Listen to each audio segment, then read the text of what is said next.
Hello students, स्वागत है हमारे चैनल राज टेक्निकल में। पिछले वीडियो लेक्चर में हम लोग देखे थे ट्रिग्नोमेट्रिक रेशियोज के बारे में, जिसमें कि हम लोग एंगल्स के बारे में देखे थे। इसमें हम बताए थे किस तरह से एंगल निकाला जाता है और एक एग्जांपल सॉल्व किए थे जिसमें कि हम बताए थे कि कैसे उस क्या कहते हैं एंगल को यूज़ करके क्वेश्चन बनाया जाता है। इस वीडियो लेक्चर में हम बात करेंगे 8.2 एनसीईआरटी के 8.2 एक्सरसाइज को सॉल्व करेंगे कंप्लीट। ठीक है, तो आइए चलिए देखते हैं, सॉल्व करते हैं हम लोग क्वेश्चन नंबर 1 से।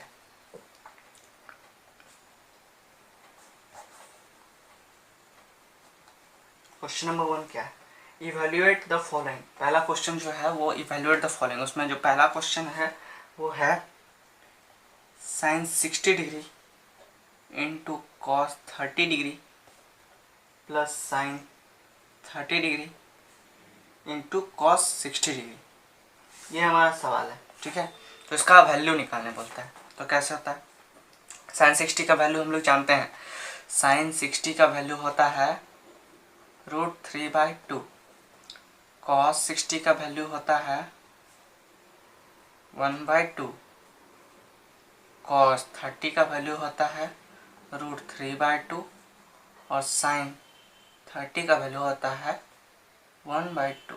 ठीक है, तो इसको यहाँ पर रख देते। साइन 60 का वैल्यू √3/2 इंटू कॉस 30 का वैल्यू √3/2 प्लस साइन 30 का वैल्यू 1/2 इंटू कॉस 60 का value 1/2। √3 into √3 3/2 into 2 4 plus 1/4। 4 calcium 4 हो जाएगा, 4 4 कैल्शियम 4, 3 + 1 4, कैंसिल आउट होके 1। ये पहला क्वेश्चन का आंसर हुआ। अब आते हैं हम लोग दूसरे सवाल की ओर। दूसरा सवाल क्या है? बोलता है 2 tan² 45 theta 45 degree plus cos² 30 degree minus sin² 60 degree. यह है सवाल। ठीक है, तो tan 45 का मान क्या होता है? 1 होता है। ठीक है, cos 30 का वैल्यू क्या होता है? √3/2 और sin 60 का वैल्यू क्या होता है? √3/2। ठीक है, तो यहाँ से हम लोग क्या मिले? 2 इंटू tan 45 का मान 1 का होल स्क्वायर प्लस cos 30 का मान क्या होता है? √3/2, तो √3/2 का होल स्क्वायर माइनस sin 60 का वैल्यू क्या है? √3/2 का whole square equal to 2 into 1 plus 3 का स्क्वायर √3 का स्क्वायर 3/4 माइनस 3/4 3/4 कैंसिल आउट हो जाएगा 2। इसका आंसर 2 होगा। आइए देखते हैं हम लोग अब तीसरा सवाल की ओर। तीसरा सवाल क्या है? cos 45 degree whole divided by sec 30 degree plus cosec 30 degree. ये हमारा सवाल। पहले cos 45 degree equal to 1/√2, sec 30 degree equal to 2/√3 और cosec 30 डिग्री इक्वल टू 2/1। ठीक है, इस वैल्यू को रखते हैं 1/√2 whole divided by 2/√3 plus 2 1/√2 whole divided by 2 plus 2√3। ठीक है, होल डिवाइडेड बाय √3। इसको लिखेंगे हम लोग ऐसे 1/√2 इंटू √3/2 प्लस 2√3। ठीक है, ऐसे। अब क्या करेंगे?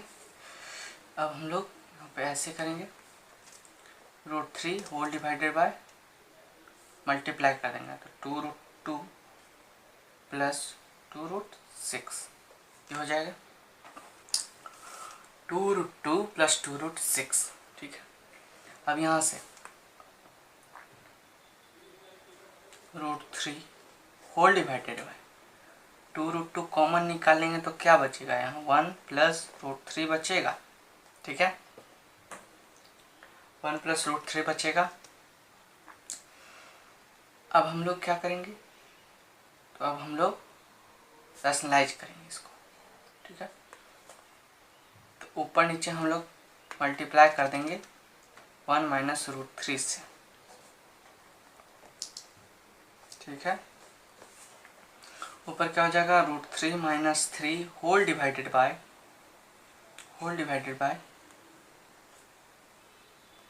2 रूट 2 इंटू 1 माइनस 3, ये हो जाएगा। तो यहाँ से root 3 minus 3 whole divided by 2 root 2 into minus 2, ठीक है, माइनस 2। इस माइनस को ऊपर कर देंगे हम लोग, तो ऊपर कर देंगे तो माइनस से मल्टीप्लाई करेंगे ऊपर वाले को, डिवाइडेड बाय 4 रूट 2 लिखें, तो यहाँ क्या हो जाएगा, 3 minus root 3 divided by 4 root 2 हो जाएगा, और ऊपर नीचे रूट 2 से मल्टीप्लाई कर देंगे, तो क्या हो जाएगा, रूट 2 से मल्टीप्लाई करेंगे तो 3 root 2 minus root 6 whole divided by 8, जो कि हमारा आंसर है। ये था क्वेश्चन नंबर 3। तो आइए चलिए हम लोग देखते हैं क्वेश्चन नंबर 4।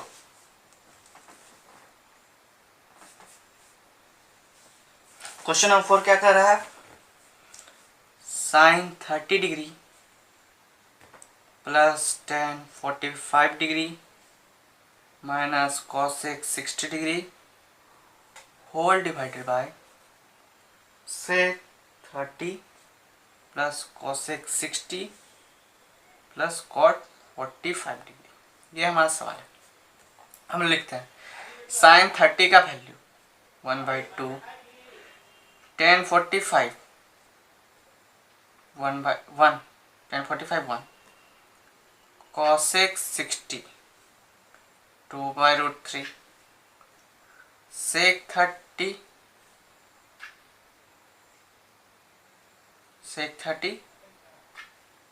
2/√3,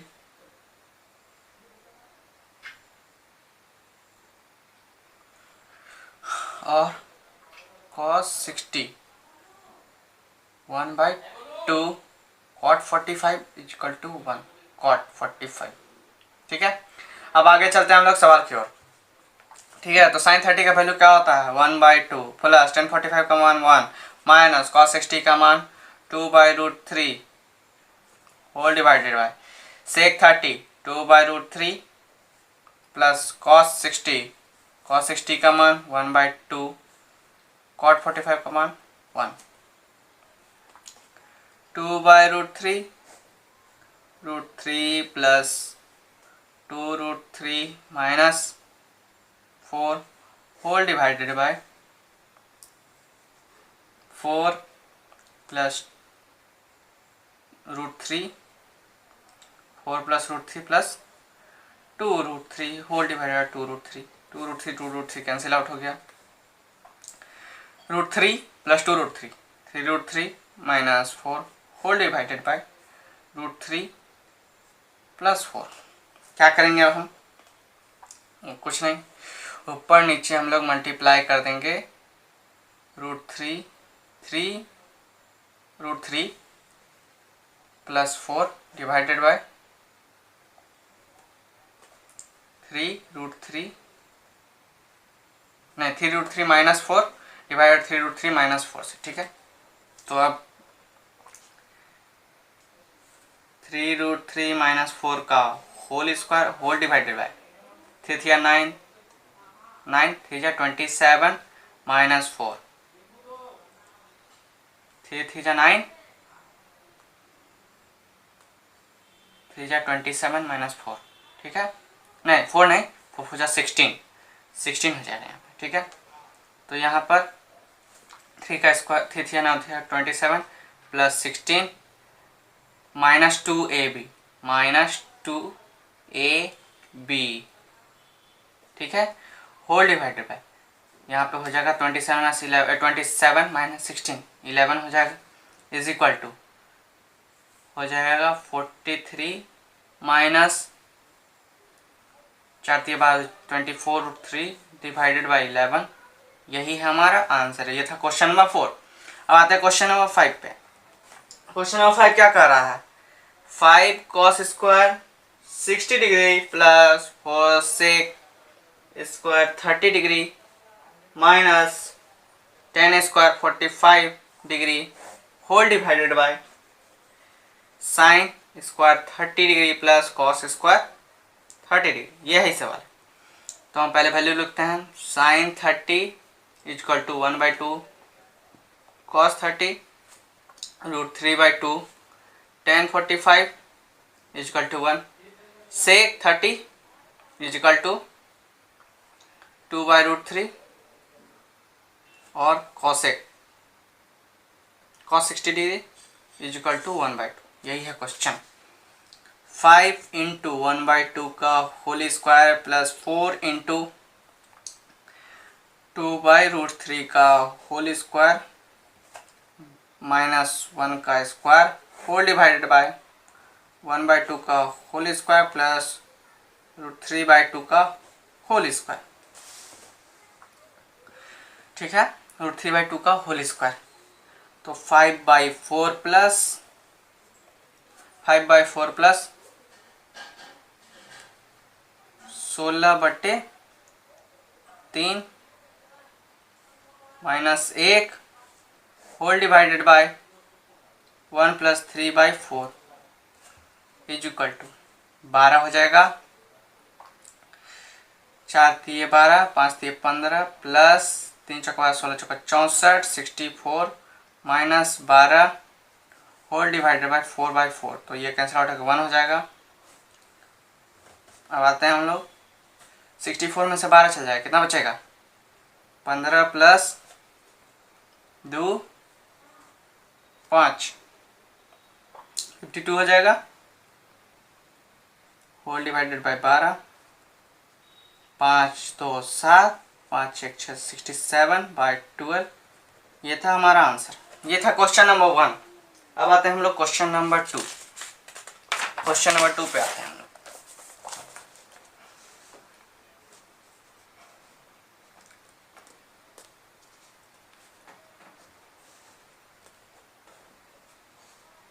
क्वेश्चन नंबर 2 पे आते हैं हम लोग। क्या है question number 2, choose the correct option and justify your answer. ठीक है, क्वेश्चन नंबर 1 इसको सॉल्व करके ही हम दिखाते हैं। 2 tan 30 degree whole divided by 1 plus tan square 30 degree, यही है सवाल ना। तो क्या होगा आंसर, tan 30 का वैल्यू क्या होता है, tan 30 का वैल्यू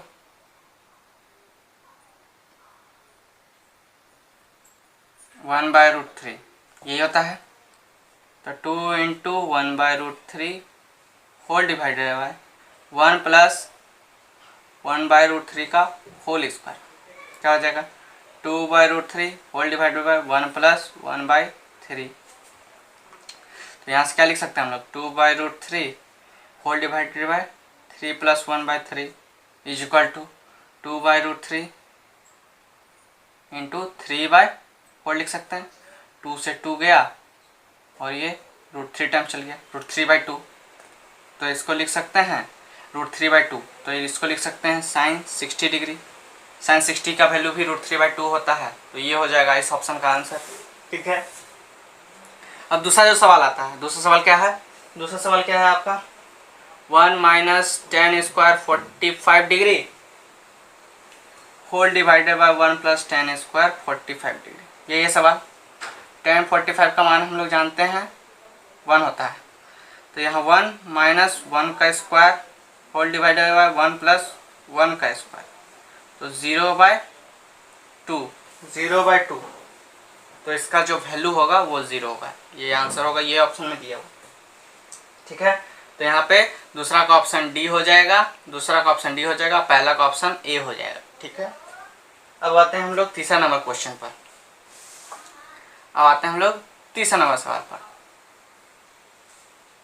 तीसरा नंबर सवाल क्या है, तो sine 2a is equal to 2 sine a is true when a is equal to। ठीक है, पूछता है 2 sin a equal to 2a is true when a का वैल्यू क्या होगा जो साइन 2 sin a के बराबर हो जाएगा। ठीक है, तो इसका वैल्यू जो होगा वो 0 डिग्री के बराबर होगा, क्योंकि 2 sin a 0 का मान 0 होता है तो वैल्यू बराबर हो जाएगा। तो इसका ऑप्शन जो होगा वो ए होगा आपका। ठीक है, अब चौथा सवाल जो है वो क्या है, यहाँ पे है 2 tan 30 degree whole divided by 1 minus tan square 30 degree. ठीक है, तो यहाँ पे क्या करना है, सिंपल सा सॉल्व करना है।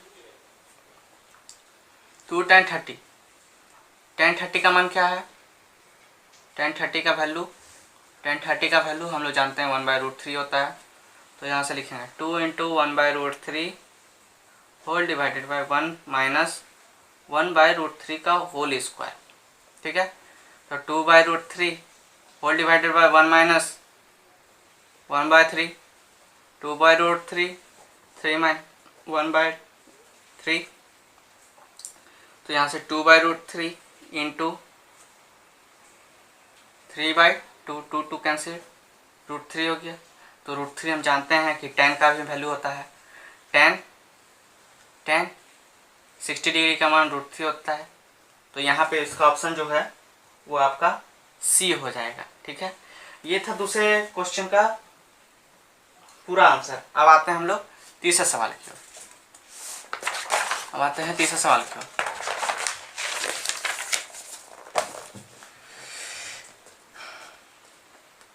तीसरा सवाल क्या है, तो तीसरा सवाल जो है बोल रहा है यहाँ पर if tan a plus b is equal to √3 है और tan a minus b is equal to 1/√3 है।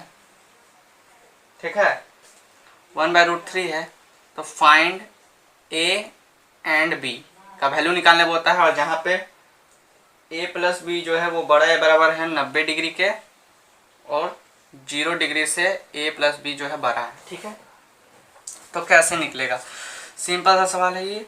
यहाँ पे कुछ नहीं, tan a plus b is equal to √3 दिया हुआ है। ठीक है, तो लिख सकते हैं यहाँ से tan a plus b is equal to tan 60 degree. tan 60 का मान √3 होता है, देयरफॉर a प्लस b यहाँ से क्या आ गया, 60 आ गया। इसको इक्वेशन 1 मानते हैं।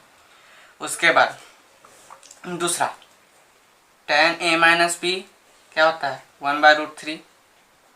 ठीक है, तो tan a minus b is equal to लिख सकते हैं tan 30 डिग्री। tan 30 का मान 1/√3 होता है, तो a माइनस b यहाँ से 30 डिग्री आ गया। दूसरा, तो यहाँ से लिख सकते हैं फ्रॉम इक्वेशन 1 एंड 2, पहला और दूसरा से a plus b is equal to 60, a minus b is equal to 30।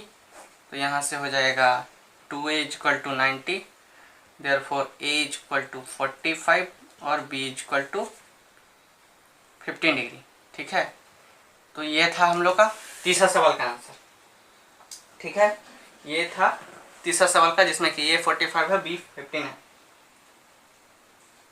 ठीक है, अब आते हैं हम लोग 4th नंबर क्वेश्चन की ओर, जहाँ पे वो ट्रू फॉल्स का है, ट्रू फॉल्स का क्वेश्चन है। ठीक है, ट्रू फॉल्स का क्वेश्चन यहाँ पे बोल रहा है, पहला क्वेश्चन जो है बोलता है sine a plus b equal to sine a plus b. Question दिया हुआ है sine a plus b is equal to sine a plus sine b होता है। ये बिल्कुल जो है वो फॉल्स है। क्या, तो साइन a प्लस बी जो है वो फार्मूला होता है sine a into cos b plus cos a into sine b, ये होता है फार्मूला, ना कि ये। ठीक है, तो इसका पहला का जो आंसर होगा वो फॉल्स होगा। दूसरा जो सवाल है, दूसरा सवाल क्या है, तो बोल रहे हैं the value of sine theta increases as theta increases. तो क्या बोल रहा है कि साइन थीटा का वैल्यू बढ़ेगा, मतलब इंक्रीज करेगा। कब, व्हेन थीटा इंक्रीजेस। तो हम लोग जानते हैं कि 0 डिग्री से जब हम लोग 90 डिग्री तक जाते हैं साइन थीटा में, तो जानते हैं कि 0 पर साइन थीटा का वैल्यू क्या होता है, 0 होता है, लेकिन 90 पे जाने पे क्या होता है, 1 हो जाता है। तो जाहिर सी बात है कि यहाँ लिखा sine theta increases when theta increases. हाँ, तो बिल्कुल इसका आंसर जो होगा वो ट्रू होगा। क्या, साइन थीटा का वैल्यू बढ़ता है कब, 0 से हम लोग 90 डिग्री की ओर जाते हैं तो साइन थीटा का वैल्यू बढ़ता है, तो इसका आंसर ट्रू होगा। तो आइए देखते हैं हम लोग क्वेश्चन नंबर 3। ठीक है, क्या बोल रहा है क्वेश्चन बोल रहा है the value of cos theta increases as theta increases. तो यहाँ पे बोल रहा है कि cos थीटा का जो वैल्यू है वो इंक्रीज करेगा व्हेन थीटा इंक्रीजेस। तो देखते हैं हम लोग 0 डिग्री से 90, cos 0 का मान 0 होता है, cos 0 का मान 1 होता है, लेकिन जब हम लोग cos 90 पे जाते हैं 0, तो यहाँ पे ये फॉल्स हो जाएगा। क्यों? क्योंकि यहाँ पे क्या बोल रहा है cos थीटा का मान बढ़ेगा, मतलब 0, 30, 40 जाएगा, 60 जाएगा, तो cos थीटा का वैल्यू बढ़ेगा नहीं। यहाँ पे cos 0 का मान 1 होता है, तो यहाँ पे घटता है, cos थीटा का मान घटता है। तो ये तीसरा का आंसर मतलब फॉल्स होगा। चौथा नंबर का क्वेश्चन क्या है? चौथा नंबर क्वेश्चन को क्या बोल रहा है? sin theta is equal to cos theta for all value of theta, for all value of theta. तो यहाँ पे ये इसका आंसर जो होगा वो फॉल्स होगा। क्यों होगा फॉल्स? sin 0 का मान 0 होता है, लेकिन cos 0 का मान 1 होता है। तो यहीं पे फॉल्स हो गया, सिंपल सा। ठीक है, अब लास्ट फिफ्थ नंबर जो है, फिफ्थ नंबर क्वेश्चन क्या कर रहा है? फिफ्थ नंबर क्वेश्चन है cot A is not defined for A is equal to 0। cot A 0 degree पे बोल रहा है कि cot A का वैल्यू 0 डिग्री पे नॉट डिफाइन होता है। तो बिल्कुल सही है, नॉट डिफाइन होता है, बिल्कुल सही है, क्योंकि tan 0 का मान क्या होता है? 0 होता है। तो जब 0 डिवाइडेड बाय 1, तो cot का वैल्यू क्या होता है? Base by perpendicular. तो 1/0 जब होगा तो वो नॉट डिफाइन, मतलब उसका वैल्यू डिफाइन नहीं किया जाता है। तो इसका आंसर जो है ये ट्रू होगा।